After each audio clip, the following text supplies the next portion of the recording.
ஒரு மகிழ்ச்சியான தருணத்தில் ஈரான் மக்கள் தீபாவளி மாதிரி கொண்டாடிக்கிட்டு இருக்காங்க. அப்படி என்ன நிகழ்வு அங்கே அரங்கேறி இருக்குன்னு பார்க்குறீங்களா? அதைத்தான் நம்ம இந்த வீடியோவில் பேச போகிறோம். ஒரு பெரிய வரலாற்று நிகழ்வோடு தொடர்பு படுத்தி இந்த வீடியோக்குள்ளே நம்ம மிக முக்கியமான விடயங்களை ஆராய போகிறோம்.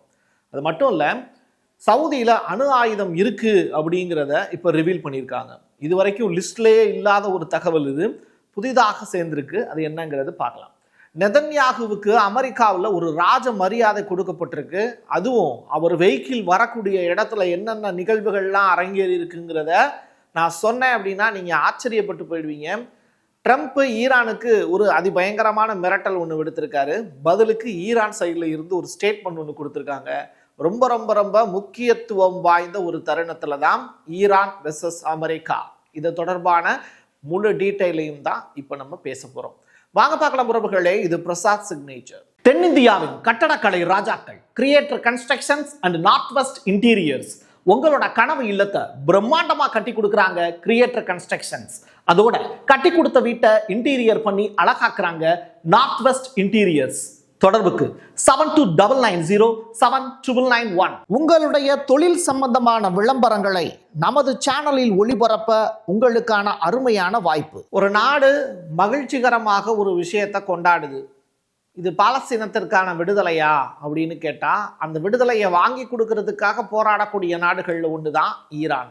ஈரான்ல 1979 ஆண்டுல இருந்து 2026 ஆண்டு வரைக்கும் 47 ஆண்டுகளாக அந்த நாடு ஒரு இஸ்லாமிக் கண்ட்ரி அப்படின்னு அழைக்கப்படுது. அதோட செலிப்ரேஷன் தான் இப்போ மக்கள் சூப்பராக கொண்டாடிக்கிட்டு இருக்கக்கூடிய காட்சிகளை நம்ம பார்க்குறோம். ஒருபுறம் கமினி ஒழிக அப்படிங்கிறது தொடர்பான வார்த்தைகள் ஆங்காங்கே குரல் ஒழிக்கப்பட்டாலும், நிறையா இடங்களில் இஸ்லாமிக் ரெவல்யூஷன் தொடர்பான கொண்டாட்டங்கள் தான் அதிகமான அளவில் இருக்குது. தண்ணி இல்லை, பணவீக்கம், எதுவுமே அங்கே நிலையற்ற தன்மையில் இருக்குது. போர் வரப்போகுதுன்னு சொல்கிறாங்க. இருந்தாலும் மக்கள் கொண்டாடிக்கிட்டு இருக்காங்க வான வேடிக்கையோடு சேர்த்து. இந்த 47th anniversary அப்படிங்கிறத செலிப்ரேட் பண்ணிக்கிட்டு இருக்கு ஈரான். ரைட்டா? இது யார் தெரியும்ல உங்களுக்கு? அவரோட அப்பா. சரியா? அதற்கு பிறகு, அதுக்கு முன்னாடி இவங்கெல்லாம் ஆட்சியாளர்களாக இருந்திருக்காங்க. இந்த 47 ஆண்டுகளில் ஈரான் ஆண்டவங்க இந்த முல்லாக்கள் தான். சரி, இது என்ன புது ஃபோட்டோவாக இருக்கே பிரசாத் அப்படின்னு கேட்டால், ஒட்டுமொத்த ஈரானுக்கான வரலாறும் இந்த ஃபோட்டோவுக்குள்ளே தான் புதிஞ்சு கிடக்கு. 1911 ஒரு பெரிய புரட்சி ஒன்று அங்கே வெடிச்சிச்சு. மாற்றம் வேண்டும் அப்படிங்கிறது. 1921 அங்கே ஒருத்தவங்க ஆட்சிக்கு வந்தாங்க, ஷா பரம்பரையினர் அப்படிங்கிறவங்க.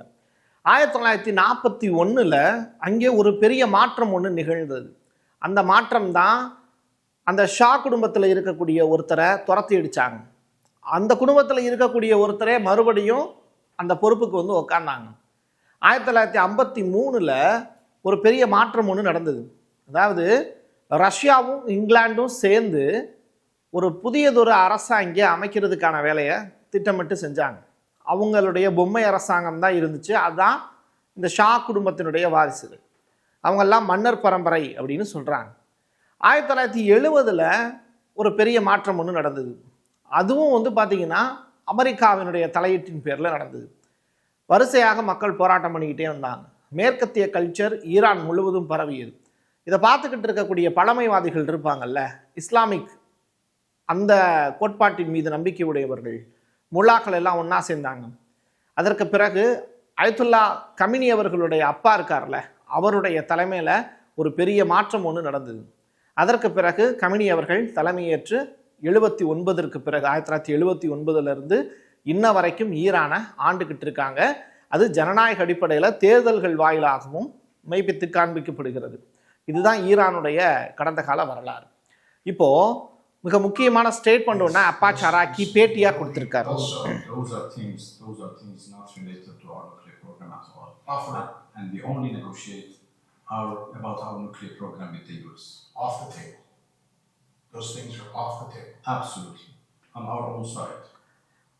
ஒரு சின்ன யோசனை இருக்கு. அவர் பேசும்போது தெளிவாக யோசிச்சு நிதானமாகத்தான் ஈரானுடைய ஃபாரின் மினிஸ்டர் பேட்டிகளுக்கு பதில் சொல்றாரு பார்க்க முடியுது. இவரோட ஒரு மனுஷனுடைய இயல்பு எப்படி இருக்குன்னு தெரியணும்ல, அதற்காக தான் இந்த ப்ரூஃபோட அதை காமிச்சேன். அதாவது என்ன சொல்றாருன்னா, ஈரானுடைய நியூக்ளியர் ப்ரோக்ராம் அப்படிங்கிறது இப்போ மூடப்பட்டிருக்கு. ஆனால் அதை வந்து அமெரிக்காவால் அழிக்க முடியாது அப்படின்னு சொல்கிறாரு.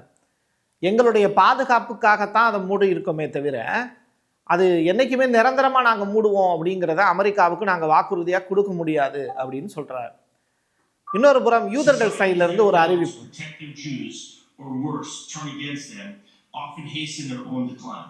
Ancient Egypt enslaved the Jews, oppressed them harshly, and defied their cries for freedom, only to be broken by devastating plagues that struck at the heart of its power.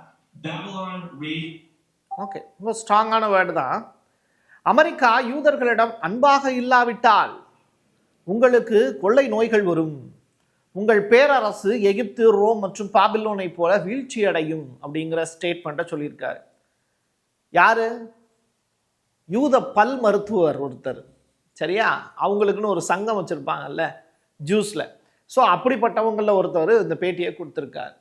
சாதாரண பல் மருத்துவர் கூட இங்கே பெரிய அளவிலான ரவுடியாக இருக்காங்க அப்படிங்கிறத தான் பார்க்க முடியுது. இந்த வடிவேலும் ஒரு படத்தில் கூட நடிச்சிருப்பாங்கல்ல, இந்த ஊரில் வந்து தீவிரவாதனை காட்டுற முதற்கொண்டு தீவிரவாதியாகவே மாற்றி வச்சுருக்காங்க அப்படின்னு ஒரு டைலாக் வரும். அந்த மாதிரி ஒரு இது சத்துக்கு இதெல்லாம் வாய் பேசுது அப்படிங்கிற கதையாக தான் பார்க்க வேண்டியது இருக்குது. எது எப்படியோ அடுத்ததா ஈரான் தனது அணுசக்தி திட்டத்தில் ஒரு ஒப்பந்தத்தை விரும்புது அப்படின்னு இப்போ ட்ரம்ப் வந்து சொல்லியிருக்கார். அதை செய்யாமல் இருப்பது அவர்களுடைய முட்டாள்தனம் அப்படிங்கிற கடுமையான வார்த்தையையும் பயன்படுத்துகிறார். இது எல்லாமே நெதன்யாகு அமெரிக்காவுக்கு வர்றதுக்கு முன்னாடியே இந்த ஸ்டேட்மெண்ட்லாம் சொல்லிட்டார். ஃபாக்ஸ் பிஸ்னஸ் அப்படிங்கிற அந்த நியூஸ் சேனலுக்கு அவர் கொடுத்துருக்கக்கூடிய ஒரு 1-to-1 இன்டர்வியூவில் சொன்ன ஸ்டேட்மெண்ட் இது. டெஹ்ரானை நம்ப முடியுமா அப்படின்னு ட்ரம்ப் வந்து ஆங்கர்கிட்டையே கேள்வி எழுப்புறார். எந்த ஒரு ஒப்பந்தமும் அணு ஆயுதங்கள் மற்றும் ஏவுகணைகள் இல்லாததை குறிக்க வேண்டும் அப்படின்னு சொல்கிறார். அதாவது நீ மிசைலும் தயாரிக்கக்கூடாது, அணு ஆயுதமும் தயாரிக்கக்கூடாது, கம்முன்னு உக்காந்துருக்கணும் அப்படிங்கிறார். இதை எந்த நாட்டினுடைய தலைவர்களாவது ஏற்றுப்பாங்களா? அடிமையாக மாறணும்னு நினைக்கிறவங்க ஏற்றுப்பாங்க. பட்டு நாங்கள் தான் இந்த நாட்டுக்கு ராஜா அப்படின்னு சொல்கிற யாருமே ஏற்றுக்க மாட்டாங்க. அவங்க என்ன மோடியா என்ன டக்குன்னு ஓகே சொல்கிறதுக்கு? அயத்துல்லா கமினி அவர்கள் அவங்க எப்படி ஓகே சொல்லுவாங்க? சரி, இப்படிப்பட்ட நிலையில் நெதன்யாகு அமெரிக்காவுக்கு வரார். அவருக்கு கொடுக்கப்பட்டு இருக்கக்கூடிய அந்த மரியாதைங்கிறது ட்ரம்ப்புக்கு என்ன பாதுகாப்பு கொடுப்பாங்களோ அதே மாதிரியான ஒரு ப்ரொடெக்ஷன் கொடுத்துருக்காங்க. அவர் வரக்கூடிய வழி டோட்டலாக மக்கள் அக்சஸ் பண்ண முடியாத ஒரு ரோடு, ஃபுல் ரோடையுமே பிளாக் பண்ணி அவருக்காக ஒதுக்கியிருக்காங்க. இது ஏர்போர்ட்டில் தொடங்கி வாஷிங்டனுக்கு அவர் வரக்கூடிய அந்த நேரம் வரைக்கும் நிகழ்ந்திருக்கு. இரவு நேரத்தில் அவர் வரக்கூடிய காட்சிகள் அரங்கேறி இருக்கு. அவருடைய காருக்கு மேலே ஒரு ஹெலிகாப்டர் பறந்துக்கிட்டே இருக்கு பாதுகாப்புக்காக. இது எல்லாமே அதை பார்த்துக்கிட்டு இருக்கக்கூடிய மக்கள் ட்ரம்ப் தான் கிராஸ் பண்ணி போறாரு போல அப்படின்னு தான் நினச்சிருக்காங்க. பட் அப்படி கிடையாது, போகிறது நெதன்யாகு அப்படின்னு. நெதன்யாகு ஒரு பெரிய ரகசிய சேவை வாகன அணிவகுப்பில் வாஷிங்டன் டிசியவே அப்படியே பிரமிக்க வச்சிட்டாரு அப்படின்னு சொல்கிறாங்க. ஸோ அமெரிக்க ஜனாதிபதியை தவிர வேறு யாருக்கும் இது போன்ற பாதுகாப்பு கொடுத்திருப்பதை யாருமே பார்க்கல அப்படிங்கிறது தான் அமெரிக்க மக்கள் சொல்லி இருக்கக்கூடிய ஸ்டேட்மெண்ட். எங்க நெட்ல அமெரிக்காவின் கோரிக்கைகள் நிறைவேற்றப்படாவிட்டால் ஈரானை கடுமையாக தாக்குவோம் அப்படிங்கிற ஸ்டேட்மெண்ட்டை ஒரு பகிரங்க மிரட்டலா நெதன்யாகு அமெரிக்காவுக்கு போய் ரீச் பண்ணதற்கு பிறகு சொல்லியிருக்காரு ட்ரம்ப். இது ரொம்ப முக்கியமானது. டெஹ்ரானில் இருந்து சலுகைகள் எதுவும் கிடைக்காத நிலையில் அமெரிக்க இராணுவ தாக்குதல்கள் குறித்து டொனால்டு ட்ரம்ப் எச்சரிக்கிறதுனால அமெரிக்காவுக்கும் ஈரானுக்கும் இடையில பதட்டம் ரொம்ப பெரிய அளவில் அதிகரிச்சிருக்கு அப்படிங்கிறதையும் சொல்கிறாங்க. ரைட்டு. இப்போ இந்த அல் உதைத் அப்படின்னு சொல்லிட்டு கத்தாரில் இருக்கக்கூடிய அந்த விமான படைத்தளம், அதில் அமெரிக்காவினுடைய ஆர்மி ஆஃபீஸர்ஸ் எல்லாம் நிற்கிறாங்க, சரியா? இப்போ அந்த இடத்துல மிக முக்கியமான செயற்கைக்கோள் படங்கள் வந்து சிலவற்றை வந்து படம் பிடிச்சி காமிக்குது. அது சீனாவினுடைய செயற்கைக்கோள்ல இருந்து ஈரானுக்கு கிடைச்சிருக்கு, ரைட்டா? மத்திய கிழக்கினுடைய மிகப்பெரிய தளமான அதை அல் உதை எங்க கத்தாரில் இருக்குல்ல, அதுல ட்ரக் லாஞ்சர் ஏவுகணைகளை வந்து போய் வச்சிருக்காங்க. இது ரொம்ப முக்கியமானது அப்படின்னு சொல்றாங்க.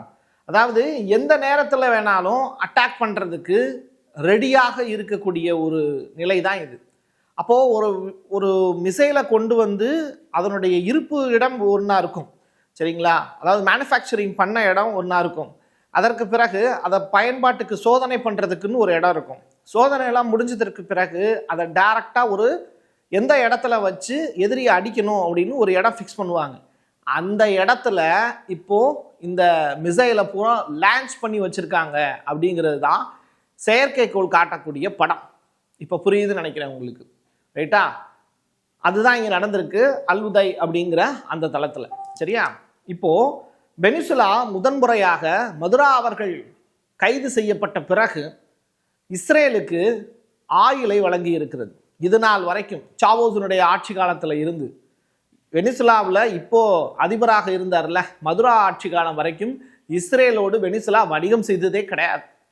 வரலாறு மாற்றி எழுதப்படுது. பொம்மை அரசாங்கத்தை நிறுவிய பிறகு இப்போ வேற வழியே இல்லை, வெனிசுலா மக்களை பாதுகாக்கிறதுக்கு அங்கே இருக்கக்கூடிய ஒரு கம்யூனிஸ்ட் தலைவி இந்த முடிவை எடுத்திருக்காங்க.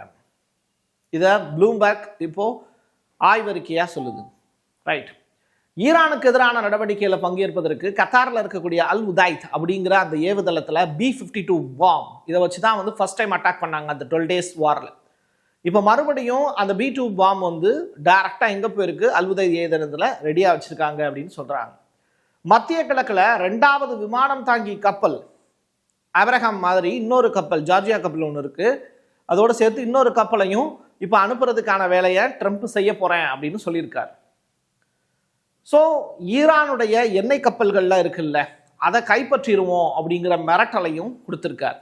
இது எல்லாமே வாஷிங்டன் போஸ்டில் ரெடியாக இருக்குது. சரியா? டோட்டலாக ஒட்டுமொத்த உலகத்தினுடைய நகர்வுகளுமே ட்ரம்ப் பேசக்கூடிய அந்த ஒற்றை வார்த்தையை நம்பி தான் இருக்குது. இன்னொரு புறம் நெதன்யாகு அமெரிக்கா போயிருக்கிறது.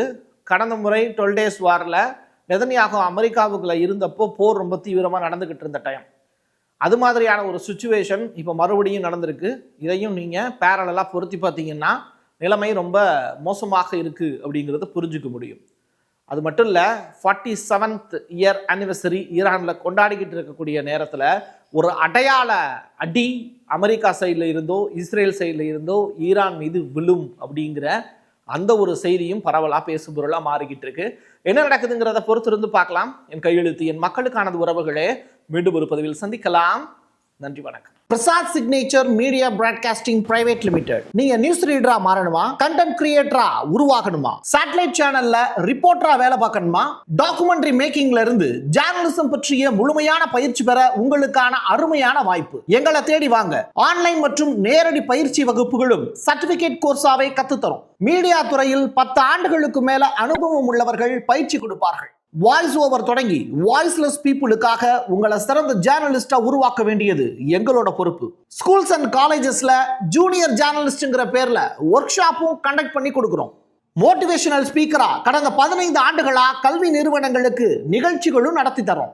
தொடர்புக்கு 9944790333 94493594 prasad@gmail.com. உங்களுடைய தொழில் சம்பந்தமான விளம்பரங்களை நமது சேனலில் ஒளிபரப்ப உங்களுக்கான அருமையான வாய்ப்பு.